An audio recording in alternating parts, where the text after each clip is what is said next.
सेलचे सर्व आमचे प्रमुख मित्रांनो, ही निवडणूक अत्यंत अभूतपूर्व आहे. महाराष्ट्रामध्ये गेल्या 2.5 वर्षामध्ये जे काही झालेलं आहे, जे सरकार त्या ठिकाणी आहे, ते आपल्याला माहिती आहे की ते सरकार घटनाबाह्य सरकार आहे. ज्यानं यांनी नावं ठेवली भारतीय जनता पक्ष म्हणजे स्वतःला चारित्र्य संपन्न, राष्ट्रभक्त, साधन सुचिता अशा प्रकारचे आव्हान करून ते सत्तेवरती त्या ठिकाणी गेलेले आहेत. पण दुर्दैवानं अटल बिहारी वाजपेयीची भाजपा आता या देशामध्ये राहिलेली नाहीये. लालकृष्ण अडवाणींना आता त्याने घरीच बसवलेला आहे आणि म्हणून ही नकली भाजप आहे. दुर्दैवानं ज्यानं ह्याने ईडीची चौकशी केली,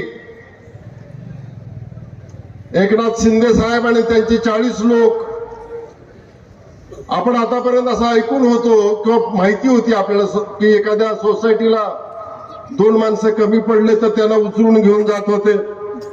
ग्रामपंचायतीला बहुमत होत नसलं तर 2 पंचाला कुठेतरी घेऊन जात होते. पण महाराष्ट्रातल्या 40 आमदाराला आणि मंत्र्यांना विमानात बसून आधी गुजरात आणि गोव्याला पळून न्यायचं, एवढा अशा प्रकारचा चुकीचा कारभार या देशामध्ये, या महाराष्ट्रामध्ये झालेला नाही आहे. हा महाराष्ट्र सुसंस्कृत आहे. छत्रपती शिवरायांचा हा महाराष्ट्र आहे.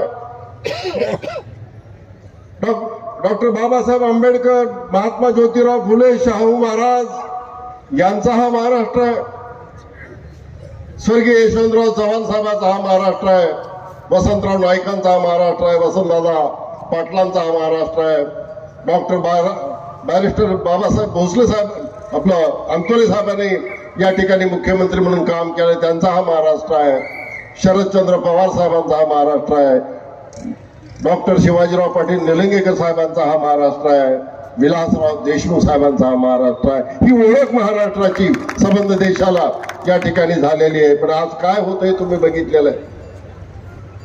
भारतीय जनता पक्ष हा जगातला मोठा पक्ष आहे म्हणून सांगतायत, पण यांच्या पक्षामध्ये कुठला माल आहे? यांच्या शोरूम मध्ये ज्याला ह्यांनी नावं ठेवली त्या शिवसेनेचा, ज्याला ह्यांनी नावं ठेवली त्या राष्ट्रवादी काँग्रेस पक्षातला, ज्याला ह्यांनी भ्रष्टाचारी म्हणून नावं ठेवली, म्हणजे जो जो काँग्रेस पक्ष, राष्ट्रवादी पक्ष, शिवसेना, उद्धव ठाकरे गटाचा पक्ष, या पक्षातला टाकाऊ माल त्याने आपल्या शोरूम मध्ये ठेवून अशा प्रकारचं राजकारण ते करतायत.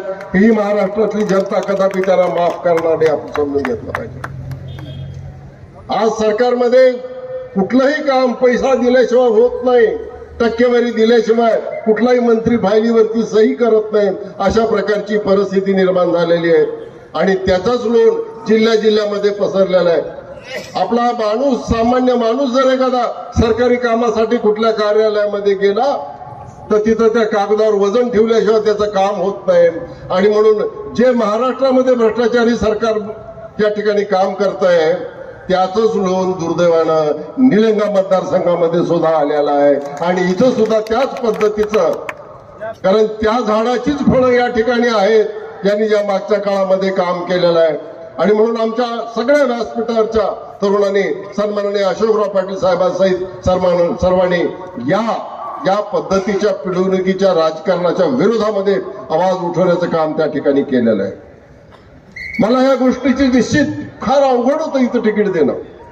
कधी कधी काही जुन्या काँग्रेसच्या कार्यकर्त्याचा कुठल्या तर निमित्तानं फोन आला तर मी त्यांना विचारायचो की काय केलं पाहिजे लातूरमध्ये, आपलं निलंग्यामध्ये कुणाला उमेदवारी दिली पाहिजे.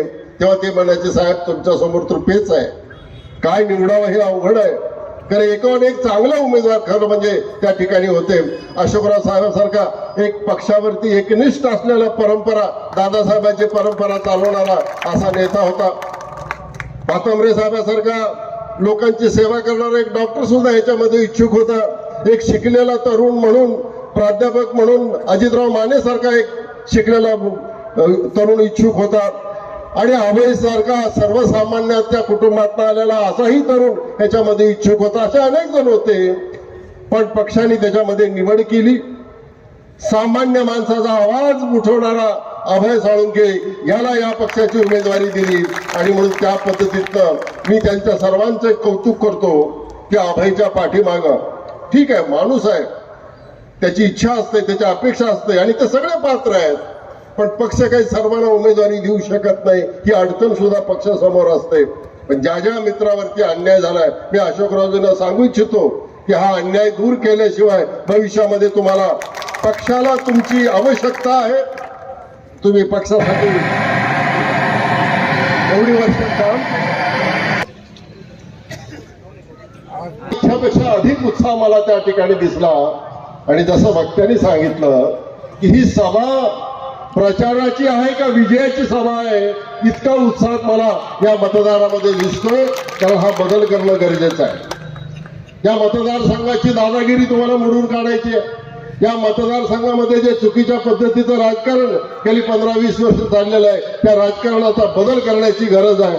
आणि मग हे करण्याचा अधिकार डॉक्टर बाबासाहेब आंबेडकरांनी तुमच्या माझ्यासारख्या सर्वसामान्य माणसाच्या हातामध्ये. आता महिनाभर सरकार तुमचं आहे हे लक्षात घ्या.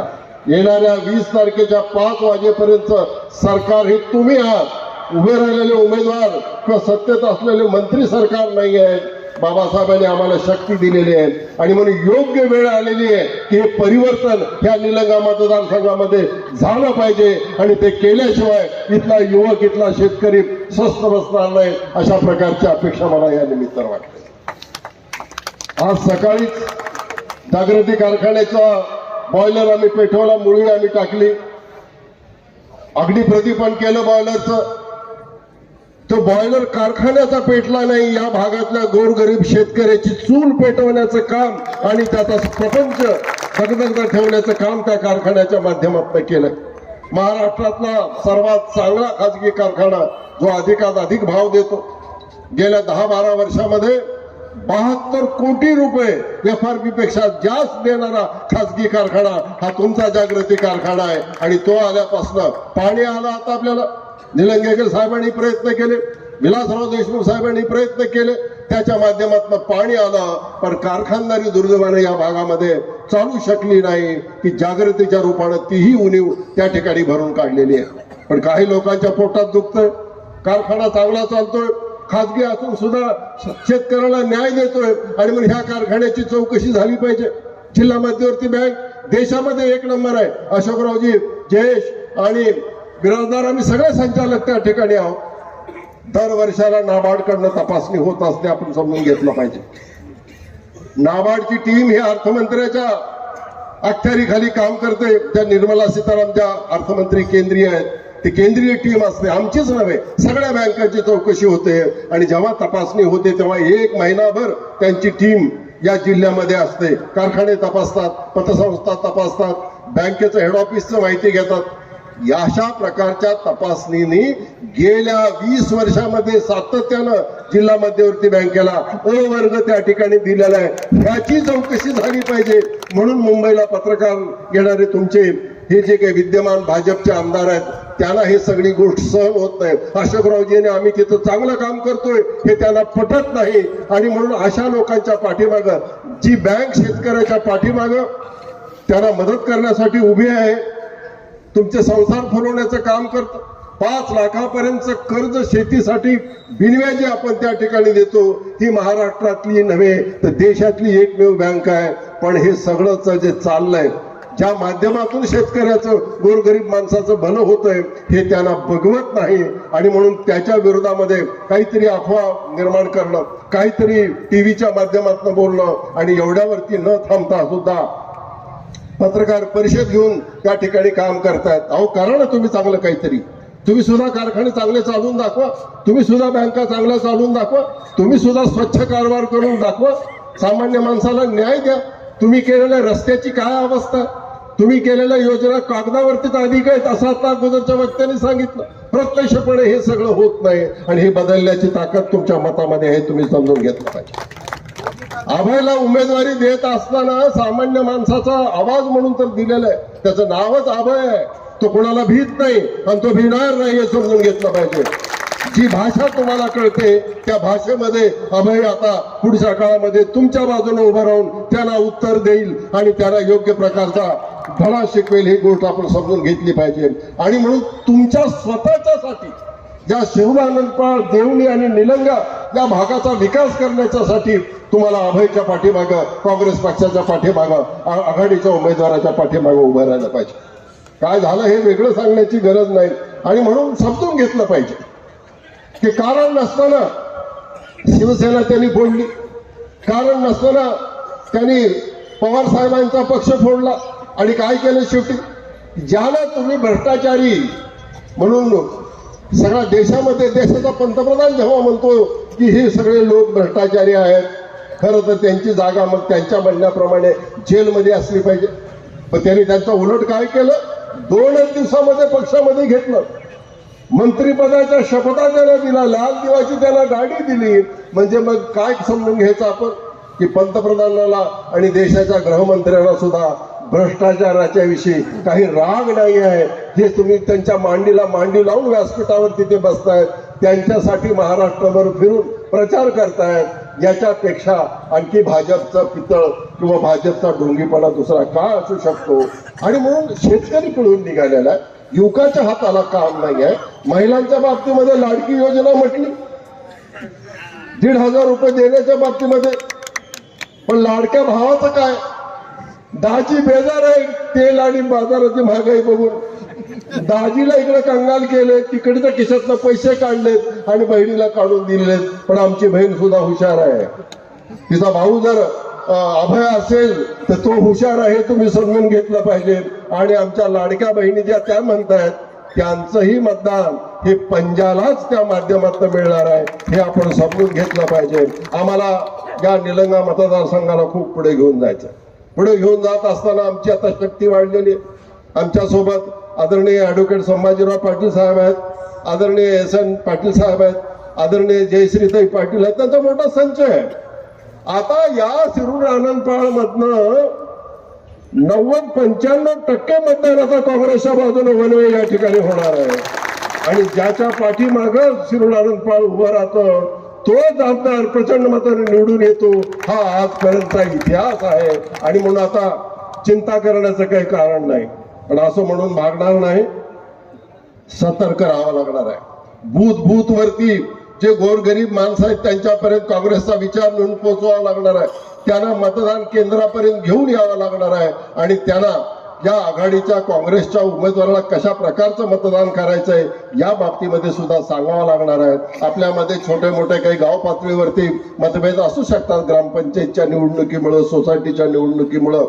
त्यांना आपल्या घरी बोलवा चहाला, नसेल तर त्यांच्या बैठकीत जाऊन चहा घ्या. आणि ही वेळ परिवर्तनाची आहे. महाराष्ट्रामध्ये परिवर्तन निर्माण करायचं आहे. महाराष्ट्राचा स्वाभिमान पुन्हा आम्हाला राखायचा आहे. पुन्हा एकदा आम्हाला शरदचंद्र पवार साहेबांची प्रतिष्ठा आम्हाला त्या ठिकाणी निर्माण करायचा आहे. राहुल गांधींनी जो विचार दिलाय संविधान बचावचा, ते आम्हाला करायचं आहे. खरगे साहेबांचा सन्मान आपल्याला वाढवायचा आहे. आणि उद्धवजी ठाकरे साहेबांचा सुद्धा सन्मान आम्हाला वाढवायचा आहे. आणि हे करण्याच्यासाठी आघाडीचे 6 उमेदवार या जिल्ह्यातनं निवडून आले पाहिजेत. याच्यासाठी आपण सर्वांनी प्रयत्न करायचा आहे. तो प्रयत्न आपण त्या ठिकाणी केला पाहिजे.